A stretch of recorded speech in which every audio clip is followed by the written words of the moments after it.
Sandra Villasís, quien debía estar en la presidencia del Consejo de la Judicatura desde el pasado 9 de febrero, puso fin a su batalla legal por hacer respetar el cargo que le correspondía asumir tras la destitución de Mario Godoy. En un comunicado dio a conocer que renuncia porque las circunstancias actuales no ofrecen las condiciones necesarias para continuar con ese propósito. Ocurre luego de que Villasís demostrara que no tiene deudas en el SRI y con una sentencia constitucional a su favor que ordena al Ministerio de Trabajo levantar su impedimento laboral, fallo que el ministro Harold Burbano incumplió. Villasís dice que no solo es el papel del gobierno, sino también el Consejo de Participación que recibió la notificación de la sentencia y no la respetó, y la Corte Nacional que envió la terna para reemplazarla. Decepcionante, totalmente decepcionante. Los hechos están allí, son evidentes y lamentablemente sabe que Jacqueline, todas las personas tienen que responder en su momento por sus actuaciones. Todas las personas. Y el país está viendo. Este martes se cumplen 2 semanas de la sentencia de la jueza Viviana Pila, quien ordenó al Ministerio de Trabajo levantar el impedimento laboral de Villasís de forma inmediata y que ofrezca disculpas públicas. El ministerio intentó frenar el fallo pidiendo su aclaración, pero las sentencias constitucionales son de cumplimiento inmediato y obligatorio. Alexandra Villasís espera que la jueza Pila actúe frente al desacato de su orden. Se ha configurado este desacato y en consecuencia, si no se ha cumplido, la destitución. Con los hechos consumados, el país tendrá en los próximos días un presidente o presidenta del Consejo de la Judicatura, producto de un proceso cuestionado. Acceso al acta de defunción de la bebé de 3 meses que falleció el domingo en el Hospital Vicente Corral Moscoso, tras ser trasladada desde Pumpuenza en ese cantón. El diagnóstico de la menor fue neumonía y se confirma que cursó una infección por tosferina causada por la bacteria Bordetella pertussis. Los menores de 1 año tienen mayor riesgo de presentar complicaciones graves, como neumonía, convulsiones, daño cerebral por falta de oxígeno y en casos extremos la muerte si no reciben atención oportuna. Esto es lo que pudo ocurrir con la niña. Alfredo Mayak, vocero de la nacionalidad Achuar, explica que el acceso a atención médica sigue siendo incipiente en las comunidades, una situación que pese a haber sido visibilizada, no ha sido resuelta.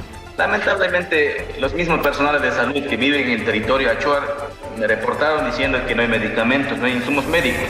En estas condiciones, temen más fallecimientos. Solo en la comunidad de Chuimamús hay al menos 8 niños que presentan los mismos síntomas. El año pasado ingresó la vicepresidenta de la República en Comunidad Zapapenza y Ministerio de Salud también, el ministro ingresó Edgar Lama en la comunidad Mashmi y ellos ofrecieron que iban a resolver lo más pronto posible, pero la verdad seguimos con la misma respuesta, sin solución. Según la Fundación Violín Rojo, que realiza acompañamiento en territorio, se han reportado más niños enfermos en al menos 4 comunidades adicionales: Suriquenza, Musap, Cuserúa y Tarimiat. Aunque la falta de accesibilidad a esas comunidades es la principal barrera, se suma otra: la falta de recursos. Aseguran que no hay presupuesto para vuelos en el Distrito de Salud de Taisha. Hasta el momento el Ministerio de Salud no ha ofrecido más detalles, ni ha informado qué acciones se implementarán en esas comunidades. En su último comunicado señalaron que durante 3 días brindarán atención pediátrica en Taisha. Lo que no ocurrió en 10 años parece sucederá en pocos días. El gobierno se apresta a recibir la hidroeléctrica Coca-Codo Sinclair con fallas de construcción, fisuras en los distribuidores y cuestionados materiales. Así consta en informes de consultoras internacionales donde hablan, por ejemplo, de las fisuras en los distribuidores que nunca fueron solucionadas. Que Ecuador reciba esa obra será posible tras el acuerdo entre el gobierno con la constructora Sinohidro, que, como se ve en este documento, está presionando para que se haga en los próximos 15 días posteriores al acuerdo del laudo arbitral. Vence el 17 de abril. Según este documento enviado al subgerente de Coca-Codo Sinclair, Pedro Luis Rodríguez, Sinohidro tiene lista el acta de recepción definitiva de la hidroeléctrica, en la que además exige al gobierno liberar las garantías por unos $200 millones y reconocer que hay buen funcionamiento y ausencia de daños en los distribuidores. Eso para los técnicos representa una enorme preocupación. Que es una afrenta para el país, así como lo sucedido con ATM y con Progen. La central hidroeléctrica, que le costó al país más de 2.000 millones de dólares, nunca llegó a generar los 1.500 megavatios para los que fue construida. Actualmente representa el 30% de la generación eléctrica y está a un paso de pasar a la administración de Power China, de la que Sinohydro es subsidiaria. El gobierno hasta hoy no ha explicado las condiciones de ese acuerdo. ¿A cuánto nos van a cobrar la administración o cuánto nos van a cobrar por kilovatio hora generado? Todo esto se hará pese a que existen informes de Contraloría que recomiendan que no se reciba la obra. Bueno, vamos a tener el tercer capítulo, ya el primer capítulo fue Progen, el segundo capítulo fue ATM y ahora vamos a tener un capítulo parecido a escala que se va a llamar Coca-Cola Sinclair. También hay informes de organismos técnicos internacionales que siempre cuestionaron los defectuosos materiales usados por la empresa china. La misma Sinohydro tiene informes de su consultora Tubsud, que en abril del 2020 le advirtió que la única solución para los problemas de Coca-Cola Sinclair es reemplazar los 8 distribuidores que tienen daños graves. Ni el gobierno de Ecuador, ni Sinohydro, ni Power China han explicado cómo funcionará Coca-Cola Sinclair cuando pase a la administración china y qué hará para mitigar los riesgos que tiene, incluido el de la erosión regresiva que cada día está más cerca de la central. A pesar de haber pagado 71,5 millones de dólares sin que la empresa Austral Technical Management, ATM, haya generado un solo megavatio, la Estatal Corporación Eléctrica del Ecuador, SELEC, pidió una visita tardía de una notaria para que verifique que los equipos recibidos eran viejos, obsoletos y que no estaban en funcionamiento. Ecuavisa accedió a este documento público en el que la notaria tercera de Esmeraldas, María Fernanda Velázquez, visitó las instalaciones de Esmeraldas 3. Ella verificó que los equipos vendidos como nuevos habían sido usados. Unos marcaron entre 2.800 horas de uso y otros 14.000. En otros casos sus mantenimientos databan del 2019 y otros ni siquiera tenían etiquetas. Los switches de encendido también fueron una preocupación de la notaria. Vio que en algunos casos fueron encendidos entre 400 y 700 veces. La notaria Velázquez dejó por escrito que los tanques de diésel diario y de crudo pesado no estaban pintados, ni contaban con instalación de mangueras, tuberías, aislamiento, por lo que era evidente que no estaban en funcionamiento. Tras terminar el contrato, la ministra Inés Manzano dijo que 16 de los 48 motores operarán este año bajo administración de la Corporación Eléctrica del Ecuador, pero hizo una aclaración. Eso no significa recepción de entrega ni satisfacción de entrega de estos 30 megavatios, porque todo ha sido con el personal de SELEC. Más vale, hay una acta que se firmó en su momento en que si requeríamos de energía nosotros entrábamos, íbamos a hacer todo lo posible para tener esa energía. Y ese es un proceso legal que continúa, continúa. Pero 2 actas firmadas por el administrador del contrato, José María Estupiñán, y el representante de ATM, Nicolás Pic, la contradicen, porque estos documentos son la recepción de los equipos desde el 17 de febrero del año pasado. En los cumplimientos contractuales, SELEC dijo que ATM cumplió con todas las obligaciones dentro de los plazos establecidos, a entera satisfacción. A movimientos y partidos políticos no les convencen los argumentos de Marcela Aguiñaga para renunciar a la prefectura del Guayas y a su candidatura para la reelección. No correré para la reelección a la prefectura del Guayas. El movimiento Revolución Ciudadana, donde militaba Aguiñaga, empezó a denunciar una persecución, a pesar de las diferencias que provocaron su desafiliación del correísmo. No lo creo. Ella ha sido amenazada, le están montando casos, saben que no hay salida en el país, entonces prefieren un vaso al costado, recién se casó, ha tenido momentos muy duros. Es claro que está siendo perseguida y amenazada.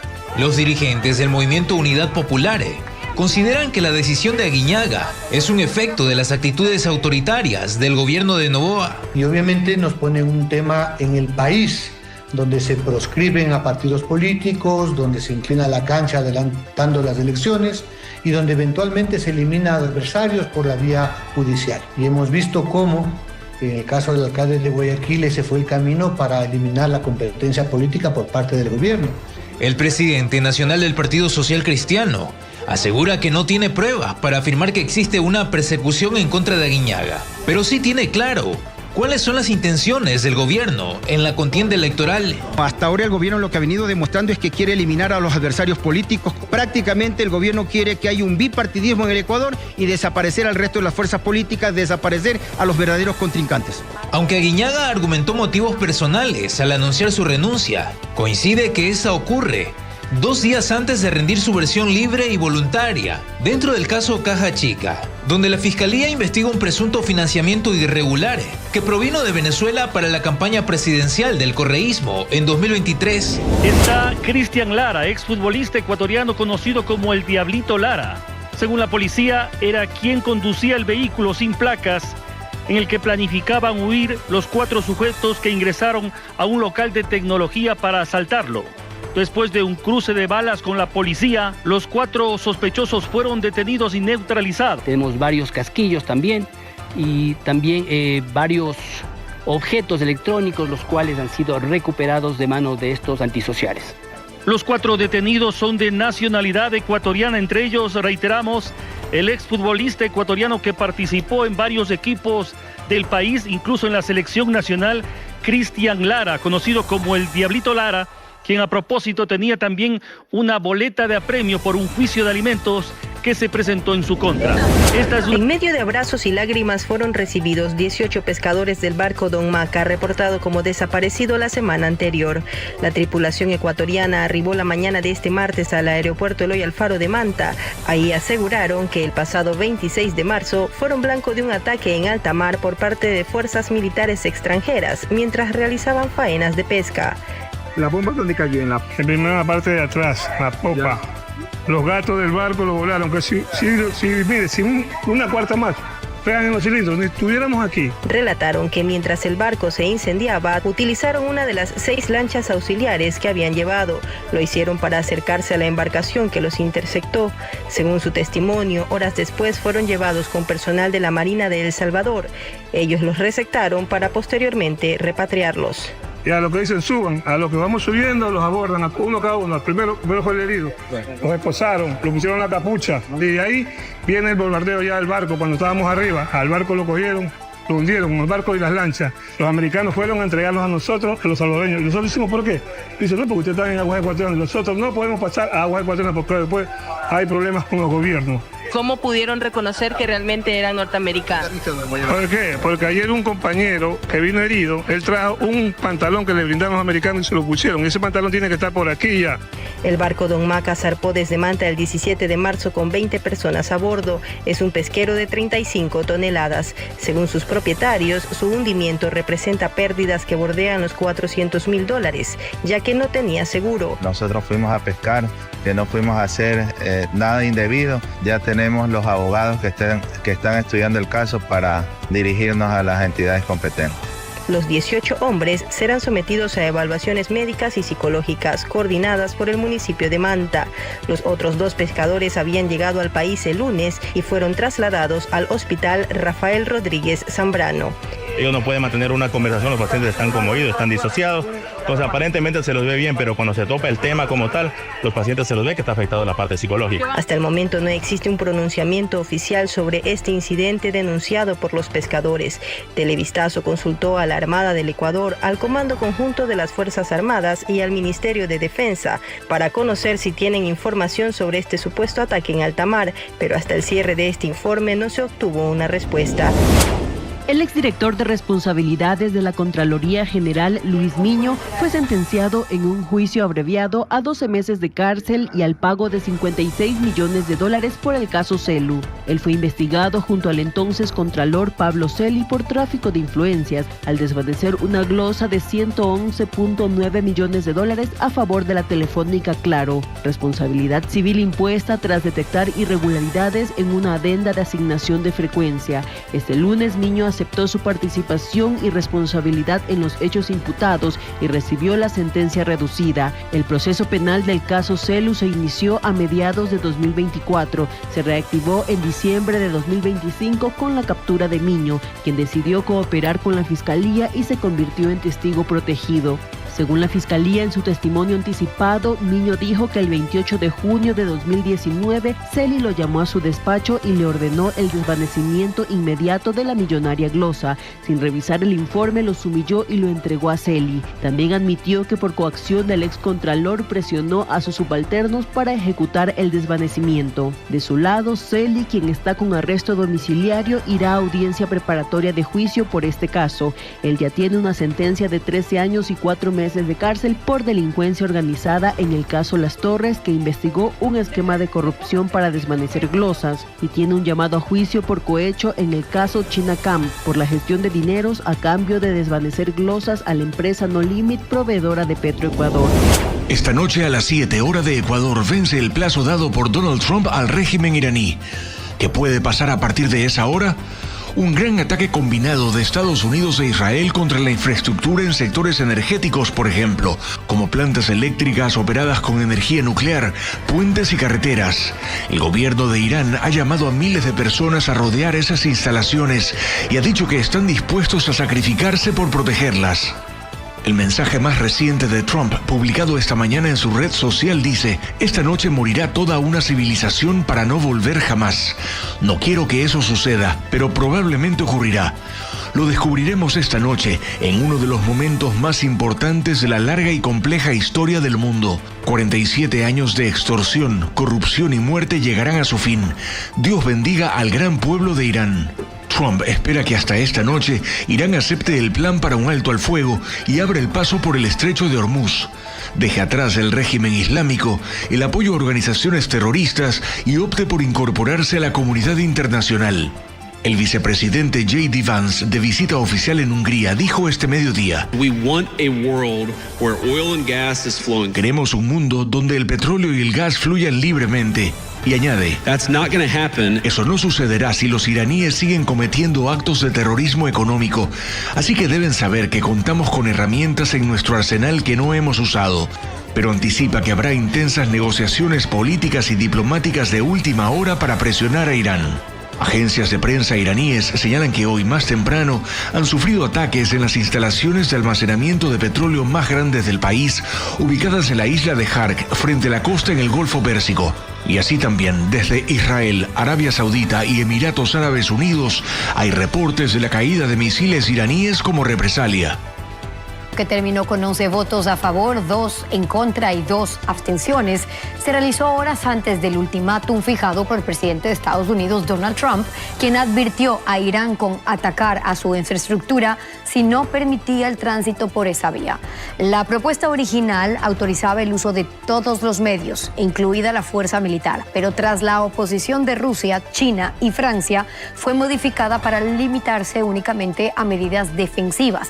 Aún así, no logró evitar el veto. La sobrina de uno de los líderes militares más poderosos de Irán fue detenida el fin de semana. Se trata de Hamideh Soleimani Afshar, de 47 años, sobrina del general Qasem Soleimani, abatido en 2020 en un ataque con drones ordenado por Donald Trump. Fue arrestada en California por agentes migratorios, junto a su hija de 25 años. Afshar mostraba en redes sociales una vida de lujo, con publicaciones de autos, mansiones y helicópteros, a la par de que celebraba los ataques contra militares y bases estadounidenses en Medio Oriente. Su tío, el general Soleimani, fue clave en la estrategia militar de Irán. Apoyaba a las milicias en Irak, el grupo libanés Hezbollah y otras fuerzas extremistas en la región. El secretario de Estado, Marco Rubio, afirmó en X que la administración Trump no permitirá que Estados Unidos sea refugio de personas que apoyan regímenes terroristas. En un caso aparte, la ex profesora iraní de la Universidad de Emory en Atlanta, Fatemeh Ardeshir El-Larijani, le revocaron la visa. Es hija de Ali Larijani, secretario del Consejo Supremo de Seguridad de Irán, asesinado en un ataque israelí. La docente fue destituida, expulsada del país, y junto a su esposo ya no pueden ingresar a Estados Unidos. Actualmente, cerca de 4.000 visas de residentes iraníes están bajo revisión. La medida apunta a personas con vínculos con el régimen de Teherán, que podrían presentar riesgos políticos o de seguridad.